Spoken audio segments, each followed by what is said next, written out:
नाज़िन Sindh high court 1 खां 15 grade ताईं जी नौकरियुनि जा स्टे ख़त्म करे छॾियो आहे। अदालत सिंध हुकूमत खे नौकरियुनि जो नए सिरे इश्तिहार ॾेई भर्तियुनि करण जो मशरूत इजाज़त ॾेई छॾी आहे। जस्टिस ज़फ़र राजपूत रिमार्क्स ॾींदे चयो आहे त नई हुकूमत अची वई आहे। शफ़ाफ़ तरीक़े सां नौकरियूं ॾिनियूं वञनि त एतिराज़ न हूंदो। नए सिरे इश्तिहार जारी करे मैरिट ते भर्तियूं कयूं वञनि। याद रहे त अदालत MQM जी दरख़्वास्त ते अगस्त 2023 में भर्तियुनि ते स्टे जारी कियो हो।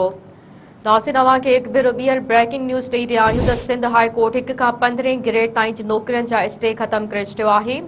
अदालत सिंध हुकूमत खे नौकरियुनि जो नए सिरे इश्तिहार ॾेई भर्तियूं करण जी मशरूत इजाज़त ॾेई छॾी आहे। जस्टिस ज़फ़र राजपूत रिमार्क्स ॾींदे चयो आहे त नई हुकूमत अची वई आहे। शफ़ाफ़ तरीक़े सां नौकरियूं ॾिनियूं वञनि त एतिराज़ न हूंदो। नए सिरे इश्तिहार जारी करे मैरिट ते भर्तियूं कयूं वञनि। यादि रहे त MQM जी दरख़्वास्त ते अगस्त 2023 में भर्तियुनि ते स्टे जारी कियो हो।